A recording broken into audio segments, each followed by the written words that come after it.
అక్రమ కట్టడాలను కూల్చేస్తూ దూకుడు మీదన హైడ్రా నగరంలోని చెరువులపై దృష్టి సారించింది. ఇందులో భాగంగా మీర్పేట్ మున్సిపల్ కార్పొరేషన్ పరిధిలో 3 చెరువులను హైడ్రా కమిషనర్ రంగనాథ్ పరిశీలించారు.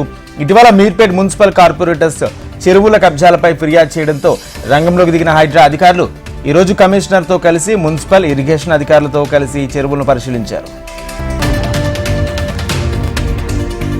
దేశంలో ఏ రాష్ట్రం చేయనంత వైభవంగా జాతీయ క్రీడా దినోత్సవాన్ని నిర్వహిస్తున్నట్లు తెలంగాణ క్రీడా సాధికార సంస్థ చైర్మన్ శివసేన రెడ్డి తెలిపారు.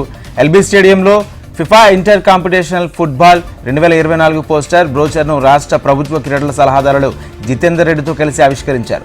రేపు జాతీయ క్రీడా దినోత్సవాన్ని పురస్కరించుకుని తెలంగాణ రాష్ట్రంలో పలు క్రీడా కార్యక్రమాలను ఘనంగా నిర్వహించాలని రాష్ట్ర ప్రభుత్వం నిర్ణయించిందని తెలిపారు.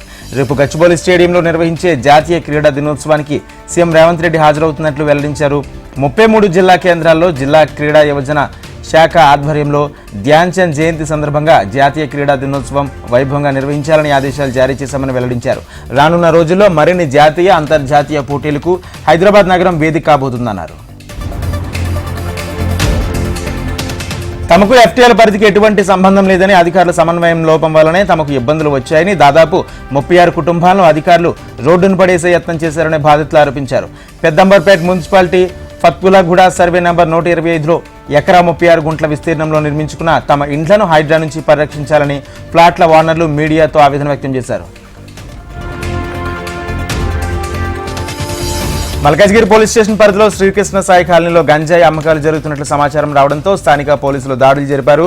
బాలాజీ ఫంక్షన్ హాల్ పక్కన ఉన్న ఖాళీ ప్రదేశంలో గంజాయి అమ్ముతుండగా ఇద్దరిని రెడ్ హ్యాండెడ్గా పట్టుకున్నారు. వారిని తనిఖీ చేయగా ఇద్దరి దగ్గర సుమారు 1200 గ్రాముల గంజాయి, ఒక సెల్ ఫోన్ను పోలీసులు స్వాధీనం చేసుకున్నారు.